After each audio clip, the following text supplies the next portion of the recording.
Hello, ladies and gentlemen, and welcome and good afternoon to this exciting, virtual, dynamic event, Pets Empower Our Lives, #PetPower. I'm going to be saying, repeating, reiterating that hashtag again and again during this pet-friendly virtual event, which I want you to get as involved as possible in. We have some fantastic speakers.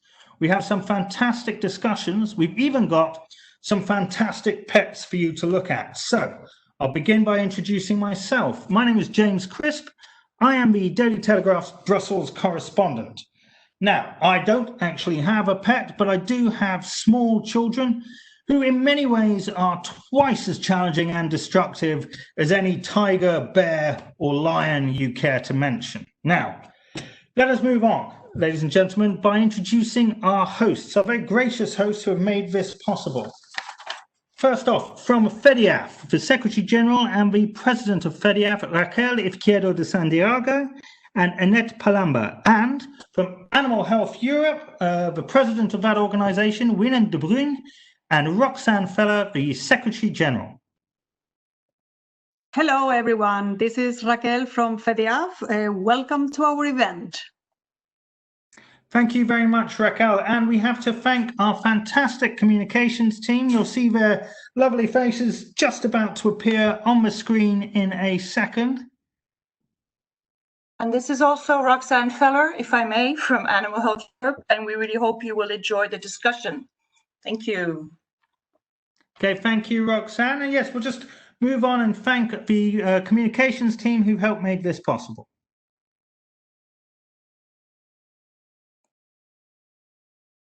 So I'd like to thank Greta, Claire, Nicole, and Yasmin from Animal Health Europe and FEDIAF. They've done a fantastic job, and just look at those animals.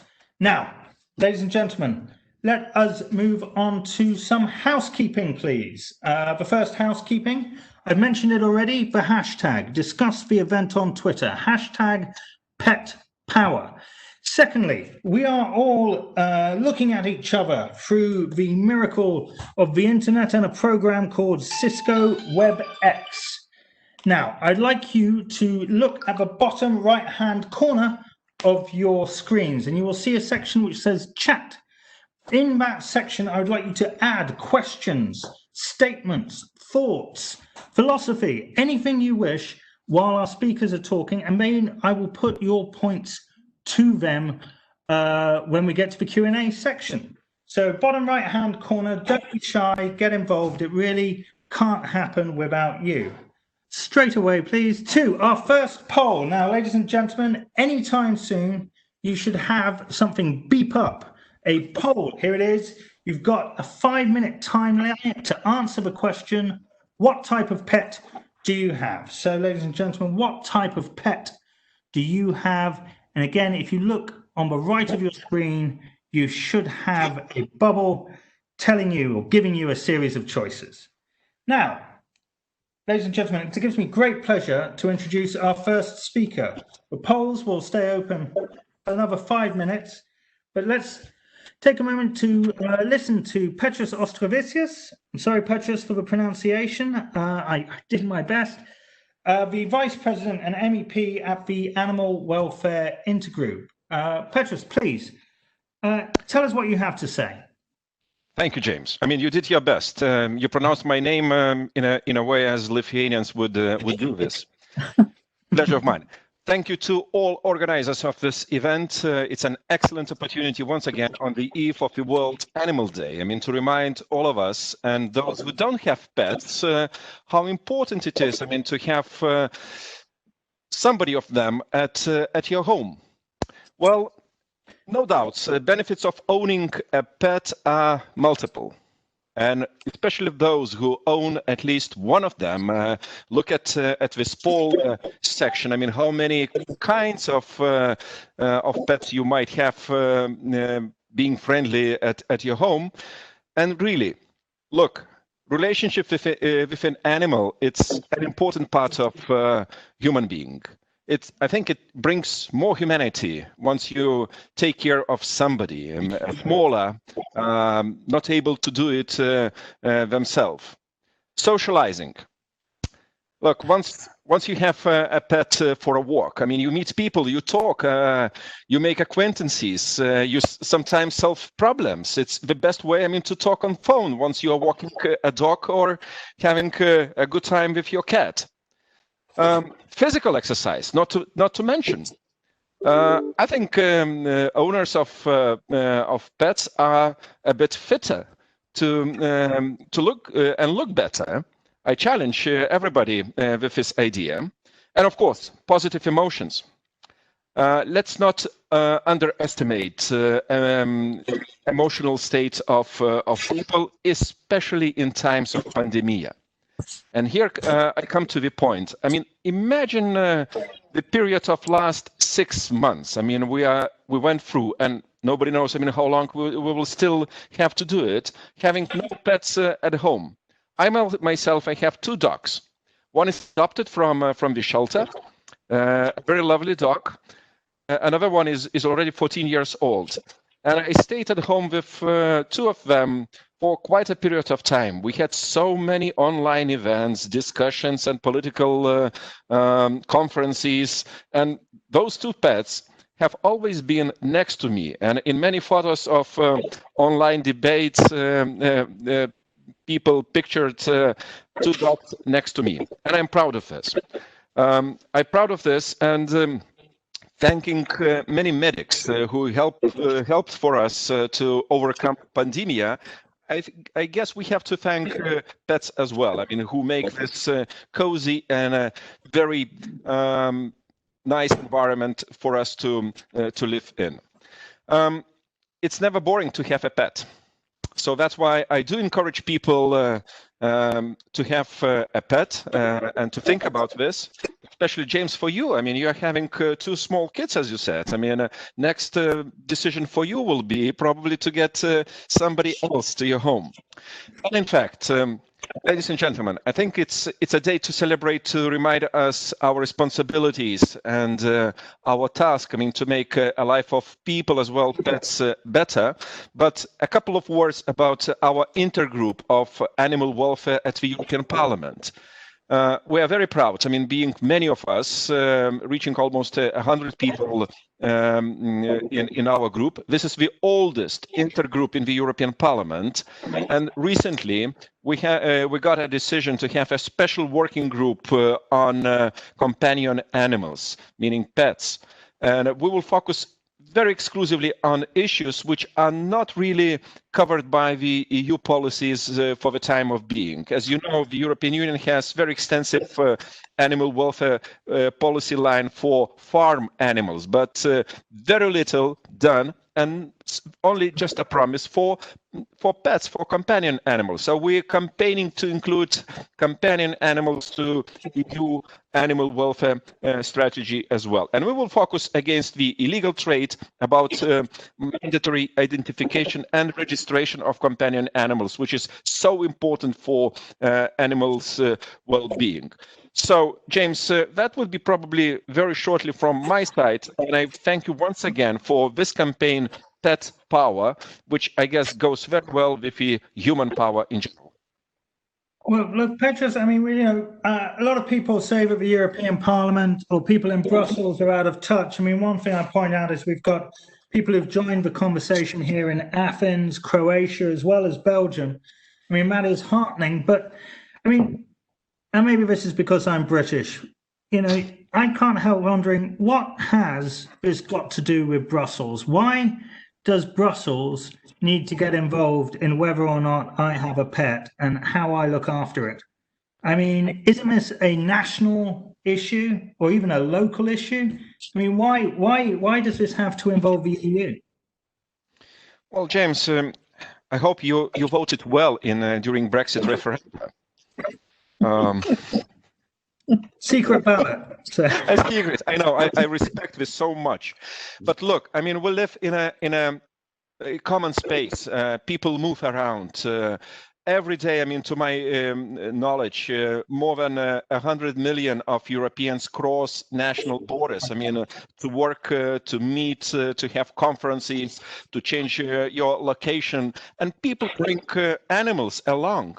So that's why it's not any longer a national issue. And it's about the animal welfare. I mean, mandatory identification documents, it's about the health, about public health as well. So I think we should take the best national practices and examples, which exist, I know, in Britain as well, and to put it on a larger scale, on EU scale. And I think it does not contradict to the subsidiarity and national sovereignty of member states. And how do you get this as an idea on the plate, if you like, on the agenda of your fellow MEPs and other people around Brussels, when, you know, at the moment we're facing a massive crisis in coronavirus?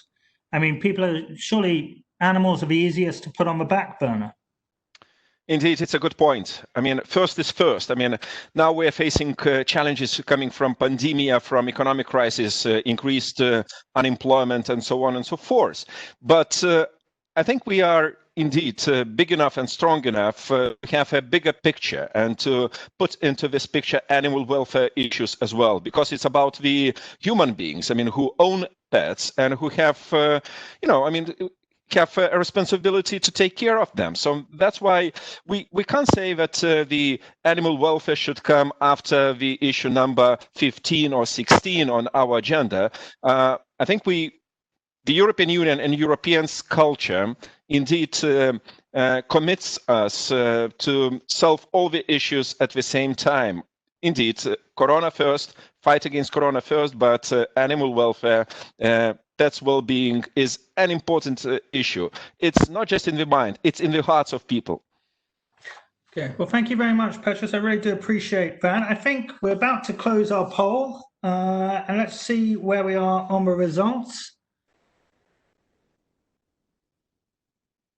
Okay, it looks like, and perhaps no surprise here, that dogs are the winners, followed by cats, followed by no pets, and then followed by fish. So there we are. We are mostly, although not entirely, mostly dog owners in this group. 76 out of 261 people own a dog here.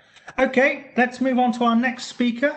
It gives me great pleasure to introduce Dr. Marie-José Enders-Slegers. Again, apologies for my horrible mispronunciations. I'm going to have to be saying that a lot today, but I've got used to it over the years here. And you're going to be speaking, Marie-José, about the beneficial effect that animals can have. Yes, thank you very much, James, and thank you, organizers, for the opportunity to share my thoughts with you. And please, can you put on a slide?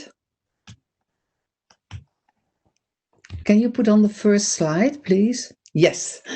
I would like to talk to you about the latest scientific insights. We do know that animals have emotions and cognitions. For instance, Jaak Panksepp and Miklosi and Mills and Hare and Van Hoof, all they concluded that animals do have emotions, can feel grief, can feel joy, anxiety, surprise, anger, disgust. And in one of our recent studies, we also concluded that pet owners, they claim to recognize the emotions of their pets. And I wonder if you do that too. I don't know if it's in the poll, but that would be an interesting question. Animals are social beings, humans are social beings, and we need relationships. Animals, and especially our pets, are dependent on us. We have a common, very long history of coevolution, and we need each other to survive. A human-animal relationship is bidirectional, and that means that we need each other. We give each other companionship, we give each other social support, friendship, emotional closeness, safety, and the opportunity to care for. We form relationships with each other in the same way as a mother forms a relationship with her child. It goes via the senses. We don't need words for that. Humans and animals attune to each other, get attached. This attachment relationship provides us the companionship and the social support and the emotional closeness, the safety and the opportunity to care. And it helps to fill in gaps in a network. And just like in this this period of COVID-19, it fills up a lot of gaps, I think, and it gives a meaning for many people for life. It prevents for depression, it supports our health, and it motivates activities. We are people with dogs are the only ones who were supposed to be outside of the door walking the dogs when the shutdown was starting. The relationship with an assistant dog is quite the same. It's much more than a tool.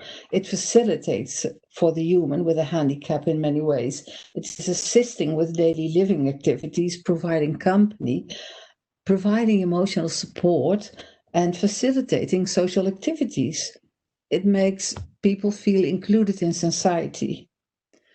Assistance dogs are wonderful. They are highly skilled companions for humans with a handicap.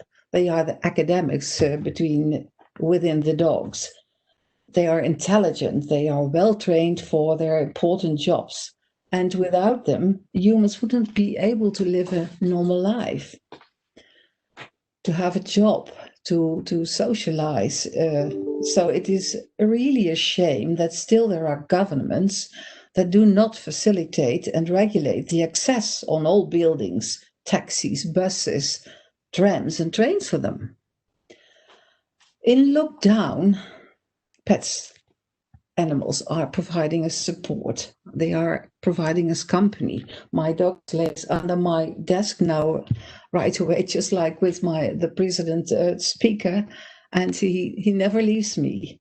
And they were our only companions in the first uncertain and frightening days of the COVID lockdown. And it was really very special to be on the streets only with dog owners walking their dogs. And those were the only opportunities to talk to someone else than your family who was nearby. The other thing is that we are craving for bodily contact, and we cannot hug each other. We cannot hug our grandchildren or our children. And it is really very nice that we have our dogs and our cats to hug and to cuddle, because this fills in the gap because we cannot hug our beloved ones. And although there is a lot of evidence of the positive effects of the human-animal bond and of the animal-assisted interventions, the EU does not take those results for granted, does not implement the findings and policies on topics like mental health, physical health, and healthy aging. And it is really a shame that European politicians are still not aware of all the benefits. And we know that it keeps us healthier, it has been said before.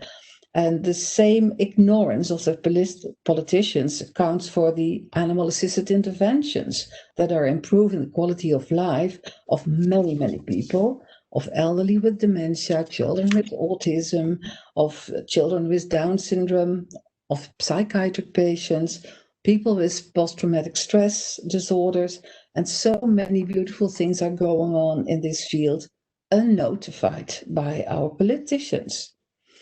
Studies to cost effectiveness show spectacular results. Dear politicians, open your eyes and use our information to enrich our healthcare with an innovative approach to enhance the quality of life of people, to make a lifelong human-animal bond a possibility, since animal and human well-being are intertwined, interrelated, interdependent. Thank you.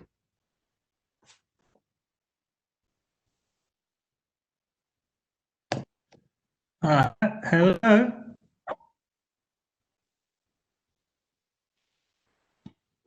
Yes.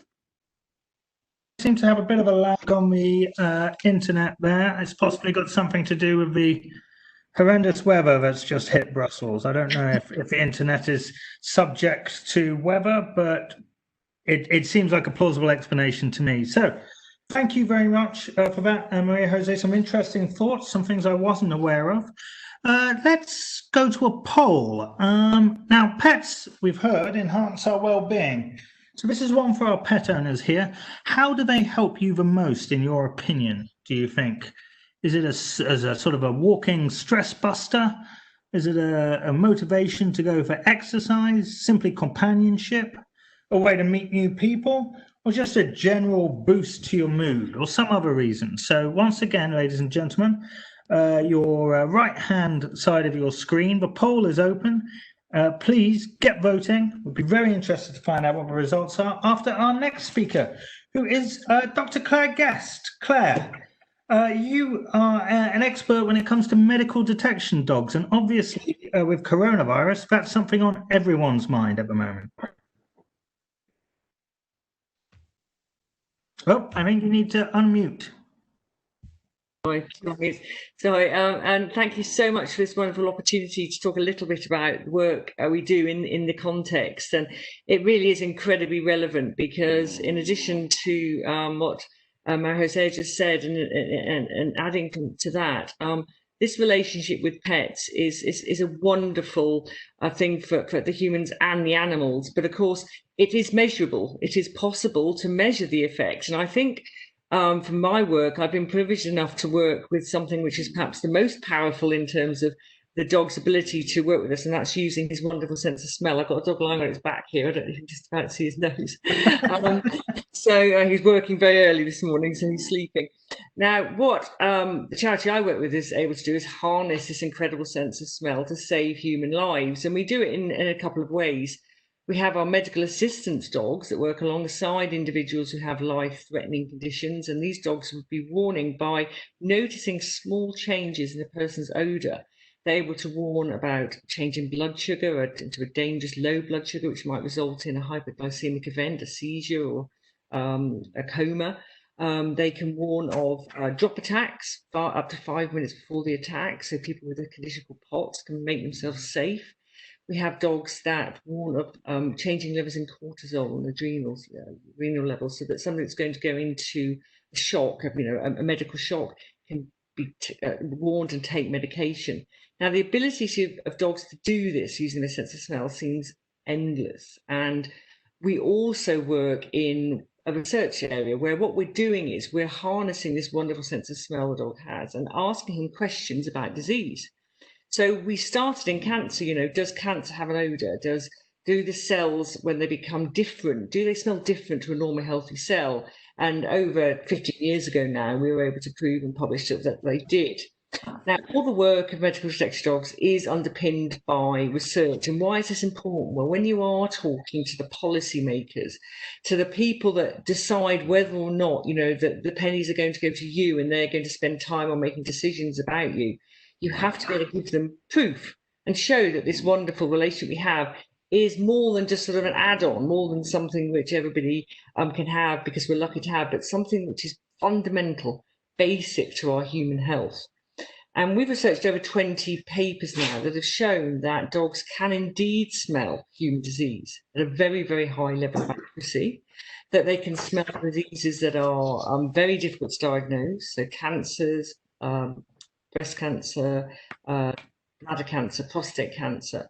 They can smell diseases which are currently almost impossible to detect early. And Parkinson's disease is now threatens many thousands and millions of people around the world. But yes, they can also detect bacteria and viruses, and we come on to the COVID virus. And we've done some work last couple of years and found that dogs could very, very reliably detect certain bacteria against a background of virus. And now what we're working on is whether dogs can detect the COVID-19 virus. Of course, it's incredibly important that dogs get safe. We're using dead virus. Asher here was working this morning.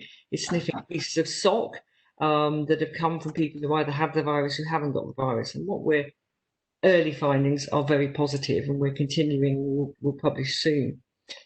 Now, I think what is so important is that as we move forward, we're aware, both during lockdown and through COVID, not only of the long-term effects of some diseases, the huge amount of financial burden this puts on in the UK, the NHS, but in hospitals and systems around the world. Now, this burden can be hugely reduced by keeping people fit, by people keeping active, and by recognising and diagnosing diseases quickly. And I believe that my part in this, and this wonderful group of people that I'm speaking with today, is to try and make this forefront in people's minds, that this is something that is not only going to save human lives, but at the level of the ministers and their pots of money, it's going to save money in the future too, keeping a healthy, fit population. And that's what my passion is so much, and why I feel so privileged to work with dogs at this particular level. Okay, thank you so much, Claire. It's really fascinating, and it seems clear that the evidence is there. It's just a case now of getting policymakers on board. Let's go and have a quick look at our poll results. We were asking, how do pets most enhance your well-being or our well-being? And so, well, 77 have gone for offering companionship. That is the most popular. And 65 people have said that it helps you feel less stressed.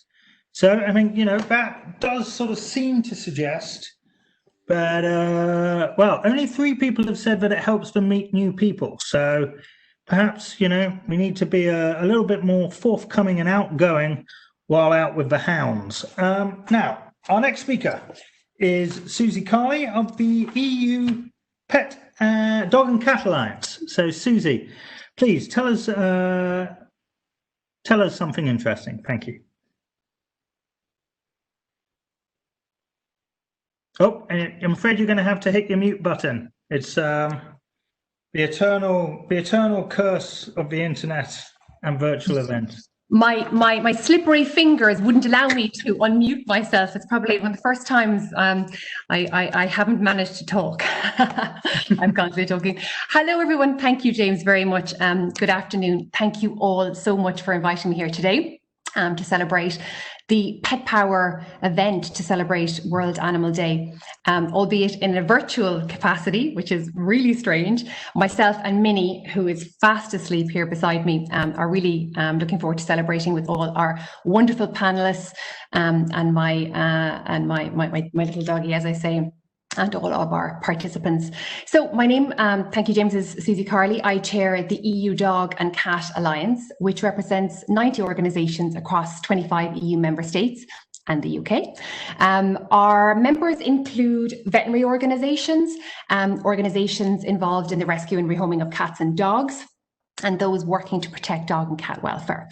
So our primary objective, I suppose, is to encourage and to lobby EU institutions to improve and introduce legislation in relation to dogs and cats, in relation to their welfare. And we focus on many different areas, including the legislation on breeding and trade, cross-border transport, including conditions and the risks that are posed to human and animals. We also focus on the online advertising of dogs and cats for sale. And we see room for improvement in all of these areas. As Mr. Auštrevičius, I have not eloquently put that as you did, James, rightly said earlier on, there are currently very few EU provisions to protect dog and cat welfare in transport. There's no pan-EU requirement for the identification and registration of pets. Breeding rules are not harmonised, and the online advertising of pets for sale remains largely unregulated. And as we have all seen, there has been a huge surge in the demand for dogs and cats since the coronavirus pandemic. And as we see, many more people are spending time at home, the kids are away from school. And of course, this has obviously highlighted some of the issues I just mentioned even more. So we've seen that unscrupulous sellers are taking advantage of this greater demand for puppies and kittens, and they're advertising them online at enormously increased prices. And we know from experience that many animals have been bred in terrible conditions with their profits put ahead of their welfare. So we've also seen over the years that many traders do not follow EU rules and instead transport puppies and kittens across borders by falsifying documents and using the non-commercial travel rules rather than the commercial legislation. Our members are obviously really concerned with the number of pets that have been bought bought and adopted during lockdown.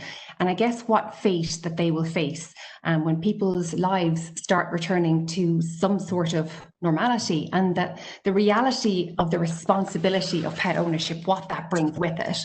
I mean, we know that the fallout from COVID-19 pandemic is going to have a huge impact on dog owners across the EU. The changes to our daily routines could mean that more dogs developed behavioural issues. Vet costs are going to put strains on already stretched finances. And the rise of illegal puppy smuggling could mean that people are going to get a lot more than they bargained for with their new puppy. So yeah, without being a Debbie dampener, we can go into it in more detail, obviously, in our panel discussion. But there are many worrying trends affecting dogs and cats across the EU at this time. Okay, thank you very much. I think we're going to go to a Q&A section after our next poll. We'll go to a poll first, but then it's questions and answers. So please, ladies and gentlemen, I really urge you, especially after that very interesting intervention from Suzie, to get involved, write your questions in the chat box. But first, answer this poll. To ensure as many Europeans as possible benefit from pet power, and please do use the hashtag, what would you like to see? More landlords accepting pets in rented accommodation, more research into the benefits of pets to people and society, improved education for pet owners on responsible sourcing of pets, awareness raising around the issues linked to the illegal dog and cat trade, and more legislation to protect the welfare of dogs and cats in the EU. And just while people are voting on that, we'll give it a couple of minutes. I mean, Suzie, you said that there's been a real surge in the number of pets being bought online, and that's directly linked to the pandemic.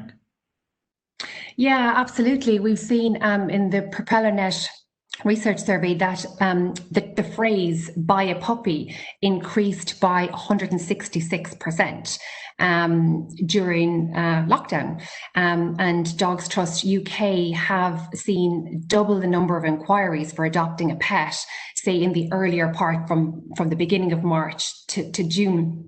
So we can see that people are really keen to adopt, to foster, to acquire a pet in some way, shape or form.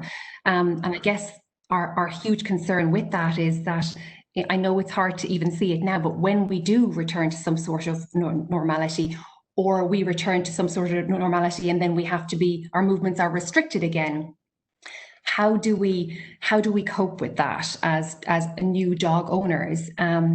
It's probably even slightly more difficult now to have had time to socialize your new puppy that you've acquired, because you haven't been possibly able to go out and about, walking to the park so freely, meet your friends that may have another dog. You may not have been able to go to your vet due to restrictions, social distancing, so you may not have got your pet vaccinated. So there are many challenges that COVID has brought to the world of pet acquisition. So I guess we're really urging people that are considering getting a pet to really think about all the responsibilities that are involved to doing that. Marie-José, I mean, if I mean, this is a strange way of putting it, but if I was a puppy and, I had been brought into someone's home during lockdown, I mean, would it not be the case that I would sort of be expected to have all of this attention all of the time, and then all of a sudden it could just be taken away? That would be devastating for the puppy.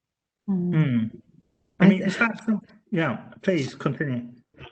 Yeah, no. I think that's the same is happening in our country, that many people take puppies and dogs at home. But I really am very concerned about what's going to happen when things return to some sort of normal.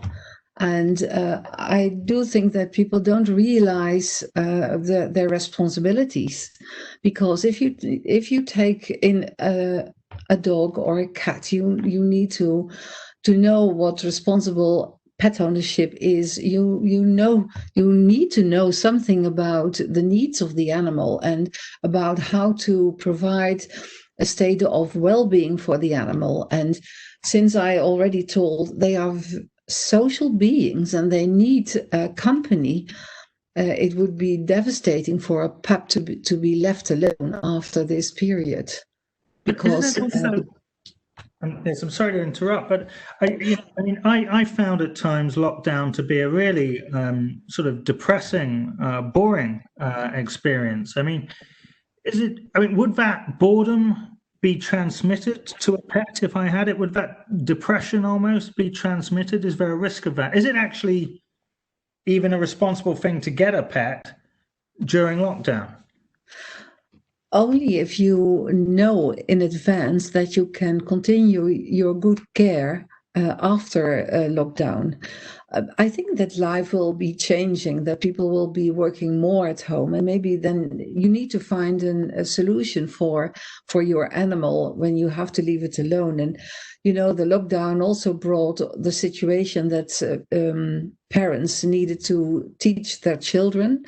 They had to do their job, and then they had also their pets to take care of, and then they take a new pet, and just to get a reason to get out on the street. I don't know if that's a good reason. People should be educated in how to keep pets. Absolutely. And I'm just having a quick look here on the chat, and we've had some good interventions here. From Elivan Yessen, in Spain, we're suffering an increase of abandoned pets of about 25% versus 2019. And Suzie, I guess this is precisely the sort of thing that you're warning against. Yeah, absolutely. If we look at, there was probably a cumulative increase in the number of people surrendering and abandoning their pets after the 2008 financial crisis. So welfare charities across the EU are preparing themselves for that scale of return. And I think we also have to be conscious of the financial impact of COVID-19 on welfare organisations. Their fundraising, income can be down 20, 30, 40 and more %. So as unfortunately, some welfare organisations close, it puts increased pressures on other animal welfare organisations continuing to work. And albeit within huge restrictions with social distancing, with inability to visit home, so there's all these restrictions and the impact of COVID. And I don't think we've fully seen what that's going to look like just yet. Okay, so I suppose what you're talking about really is a sort of a kind of a time bomb for that impact, where there will be this huge leap in abandoned animals. I just want to bring in Claire, if I can. I got two questions for you, Claire. I mean, first of all, this might seem like a silly question, but you are an expert at putting animals to work in a beneficial way. I mean, could these abandoned animals be put to work in a way to sort of look for COVID? Or is that just too difficult? And I have a question as well from our audience, from Lesbeth Dendas, who asks, do the dogs smell a COVID-19 patient or COVID-19 in the environment, or both? So a very sort of practical question there, Claire. How does the detection of COVID caninely, if that's the right way of putting it, work? So both excellent questions, if I remember them rightly. So if we answer, I'll ask them the second one first, and you might have to remind me about the first. So what the dogs are doing is we're training them on the change in odour that a person releases when they have the COVID virus. So not being trained on the virus, they're being trained on the volatiles, the odour that the changes in the body cause. And at the moment, the dogs are being trained by sniffing the sock in their training environment. So that's what we're doing. We've got socks from healthy people. They're special socks, but socks from healthy people, socks from people with other diseases, and socks from people with COVID. What we're doing is teaching the dogs to pick out the socks from the people with COVID. We'll then, when we've got our sort of reliability data, we're then going to move that a stage further, when the dogs aren't sniffing socks in the pots, but actually have a team of dogs that are sniffing the odour around a person. But it's just the same as when we translate our medical assistance dogs. We train them first on collected odour from the person, but then we take them to the person, and the dog does it in the same way, but from an odour around the body. Now, of course, actually the odour around the body is much stronger than it is on a tiny piece of sock. So this means that, you know, in case of COVID, dogs being able to find it on a small, tiny piece of sock that was collected 3 weeks ago means that the ability of a dog to sniff it as somebody moves past them, and that every paw is exuding the change in odour that occurs from the virus, to be very, very, very reliable. So a bit of both. You start with the sample, but then move on to people. And the first question was about the rescue. The first question is, you know, we're going to have this surge of abandoned animals. I mean, could they sort of build a new life by becoming working dogs or service dogs? Absolutely. I mean, as we all know, very sadly, when a dog has really missed huge amounts of socialisation, and I think this is something we're all terribly concerned about, dogs being transported during lockdown and sold to homes. You know, dogs that are very, very poorly socialised, you know, find it hard to cope with life in general, so it wouldn't be appropriate to, you know, to turn them into a working dog necessarily. But a lot of our dogs actually come to us because they're socialised and confident, but they're just too much for the family because they never received the early training. They're bouncing off the walls. And actually, Asher, who I showed earlier, is now asleep on the floor. Asher had 7 homes before he came to us, and he was starting to show signs of aggression and things just because he was so pent up and frustrated. So yes, indeed, a lot of the dogs that come to us are dogs that are just high drive. And you know, need plenty of exercise, but plenty of thinking to do as well. And so it could be a fantastic win-win on both sides. I mean, what and this is a question for you, Marie-José. I mean, what can you do with an abandoned animal to sort of get it? I don't know what the correct term would be, but to get it in a position where it could be rehomed. Presumably, the levels of trauma depend on each animal's situation and whether or not they can be rehomed. Your question is if abandoned dogs can be rehomed. Yes, of course they can. And I have a rehomed dog, and I must say they are very resilient and very grateful. And yes, I've been working in a shelter actually for many, many years, and I have a lot of experience with abandoned dogs and how resilient they are and how eager to get a new boss. But there are also animals that do have serious behavioral problems, but those can be resolved in most of the cases with good treatment. Mm.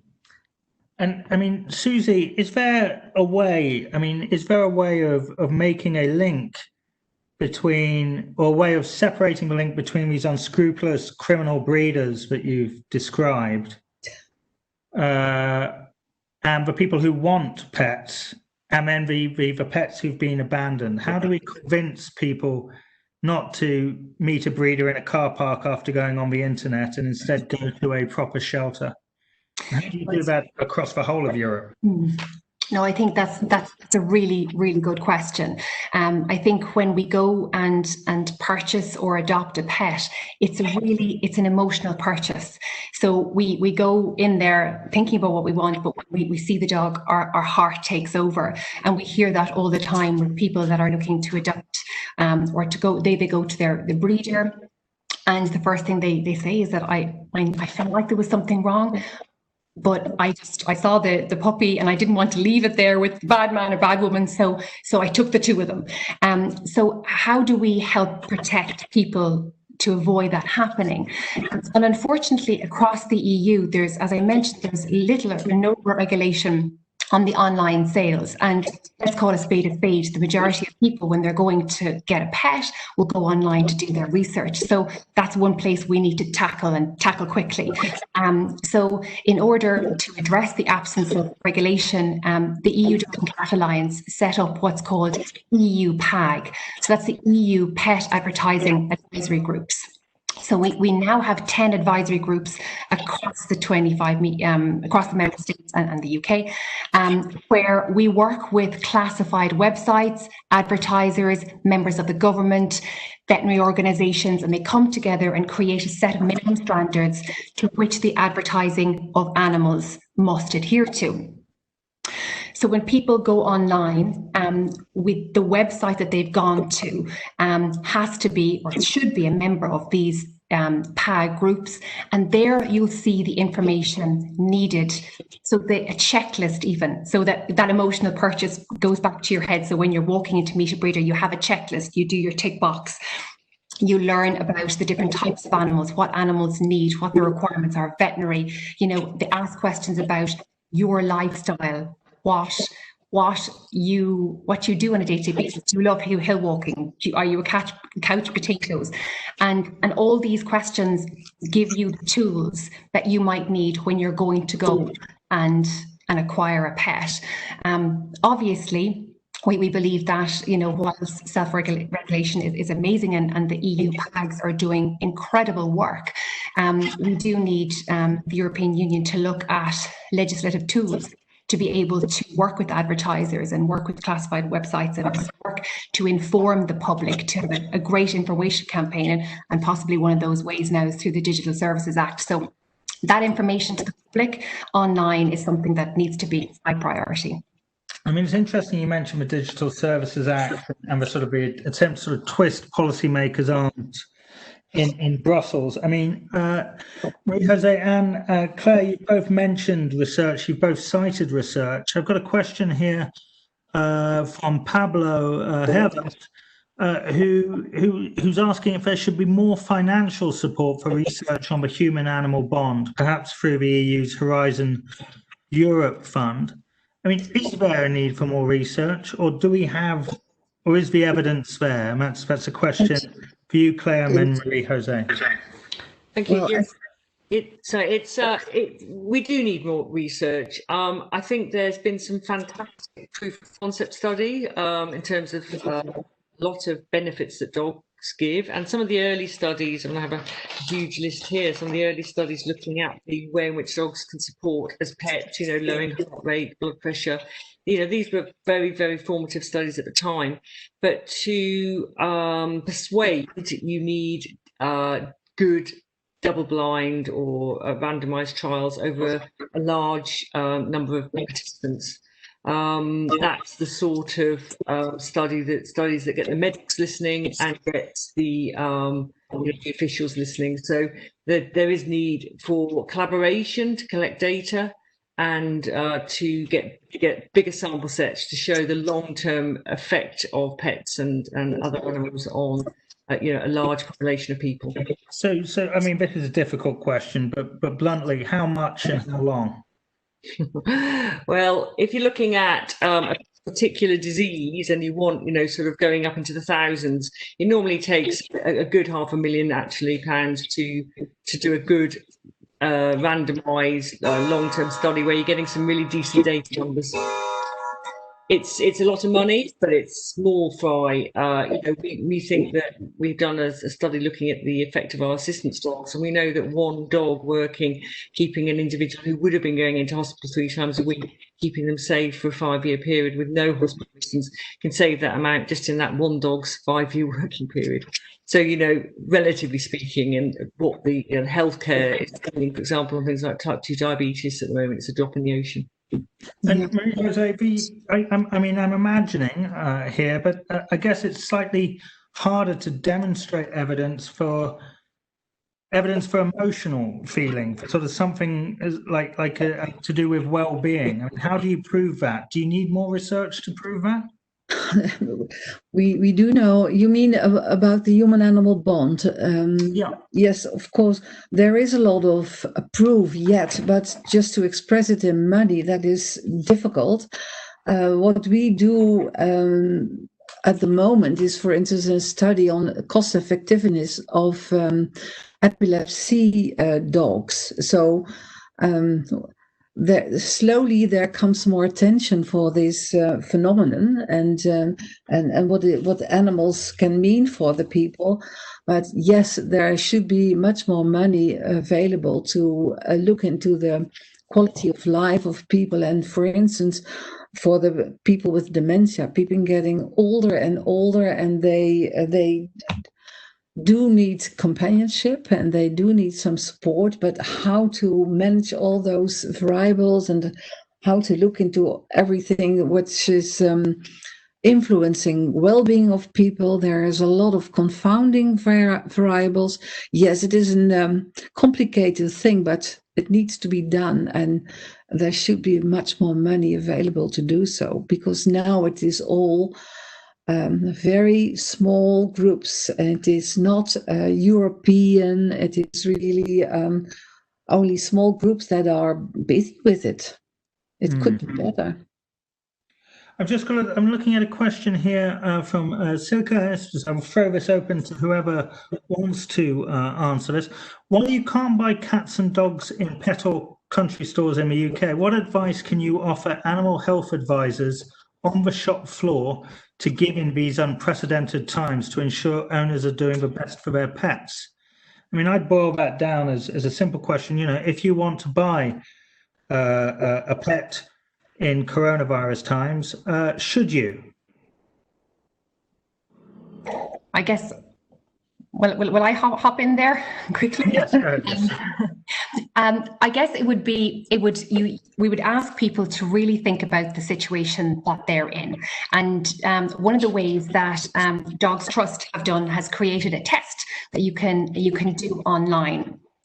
So we want to change the tale for dogs that are struggling to cope with lockdown. We know that unwanted behaviours is one of the single biggest reasons that people surrender or abandon their dog. So to avoid all that, what we want to do is be proactive. And what can we do? Exactly as that participant has excellently asked, you know, how do we decide whether lockdown is the time to get a dog for us?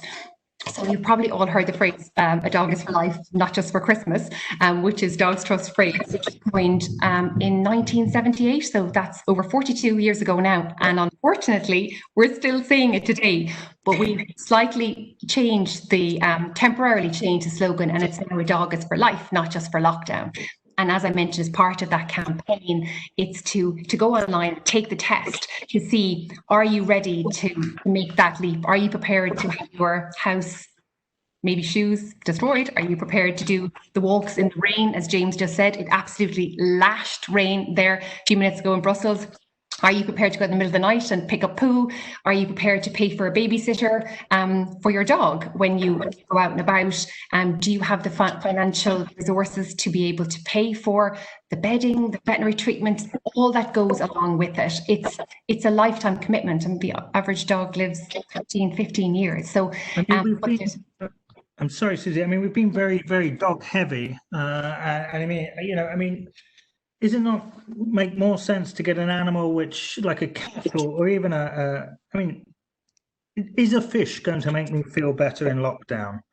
Marie-José, is a goldfish going to help me while away the hours staring out the window?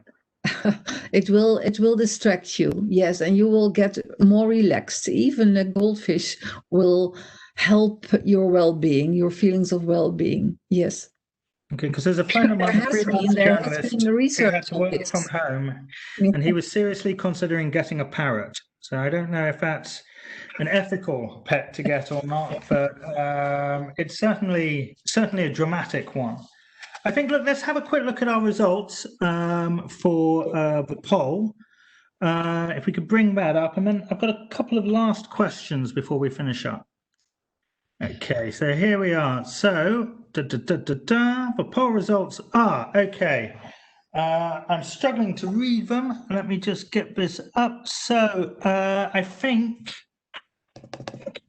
more legislation to protect welfare of dogs and cats in the EU is the top ask from our respondents, with 64 people, but improved education with 50 out of our 265 respondents is next, and research is well on there as well. I guess panelists, I suppose there's a bit of an elephant in the room, and I'm not suggesting the elephant be one of the pets, but the elephant in the room, I suppose, is there's been rumours, news stories that some animals, cats, mink, can actually spread COVID. I mean, I don't know what the truth about that is. I mean, is there a risk from pets to actually spreading the disease rather than just preventing it? Hi, James. I might hop in there quickly. I mean, we've heard really mixed experiences from our members in their various EU member states about people's fear of the transmission of COVID, especially at the beginning when there was a lot of, and I hate quoting this, but fake news about the transmission. We haven't seen the evidence of it. And I think from the outset, some of our members have been amazing at pushing information campaigns out there to alleviate those fears in their countries, because we were seeing one of our members, Suzie say in France, saw people starting to relinquish their cats because of the fear. Other organizations were unfortunately getting the surrender requests for dogs and cats because of that fear. But I think that more positive and the real story where no, we have not seen that, and there has not been that evidence. I think that, you know, welfare organizations will continue to push those fears to alleviate those fears. I mean, I think that's probably part of the same sort of awareness raising campaign that we've talked about, to sort of educate people to not go to certain types of, well, not to go to poppy farms at all. I mean, speakers, I'd like to come to each of you. I'll start with you, Marie-José. I mean, if you were in charge, you know, if you could do one thing to sort of maximize pet power, yes, what is it that you would do? What is the one change that you would bring? Well, I think that I would start to educate future pet owners, pet parents, or whatever you call them. I think that people do want to do the good things, but they don't have any knowledge about animal behavior, about animal emotions, about animal well-being, how to train them, how to educate them, and how to keep them. And I think that would be, for me, it would be very great if children at schools would learn about it. And so when they would be older and get pets or whatever, that they would know and they would have knowledge. Get them young. That's a great point. And yes, Claire. Well, I'd like to say that by improving the welfare and understanding of the behaviour of our pet animals and our dogs, the message needs to be there. By improving it, we help ourselves to stay well. We improve human health. We improve the health of our loved ones and families. So it's a message that I feel is so important. You know, going back even further, we can't be a healthy human population while we're not caring for our animals. And I really believe that. I just to add to that, because there's a very excellent sort of statement here from Federica Bergio, who sort of points out that, you know, it'd be interesting to know if having a pet is a kind of a privilege, you know, because not everyone can afford to keep one, and you know, what could be done for people with less money to benefit from all of these advantages we've been discussing. And Suzie, you have the magic wand. What is the what is the spell you're going to cast? Oh, I'm going to cast a big spell then, because I can't pick one. I guess I would urge the European Commission to ensure that animal welfare is a priority, and they really need to quickly set objectives and plans for a new animal welfare strategy, including issues that specifically are related to the welfare of dogs and cats within their competency. Yeah, I know it's a big wand, but you asked. Yeah. Okay, well, thank you very much. Now, let me get to our final piece of housekeeping. If I could just see the slide, because we have a few last things that we need to say. First and foremost, I've been looking at your fantastic chat going on. Everyone, speakers, I do urge you to have a look. People who are involved in this discussion, please continue the discussion on Twitter, continue tweeting using hashtag #PetPower. But we've got some really fascinating insight from different member states and how different countries treat pet ownership. You know, I think there's a lot to be learnt there. But for now, I'm afraid we're going to have to bring this part of the discussion to a close. But do stay online. Thank you so much for your attention. I'd like to thank our fantastic speakers. And I'd like to thank you all for tuning in. So thank you very much and good afternoon.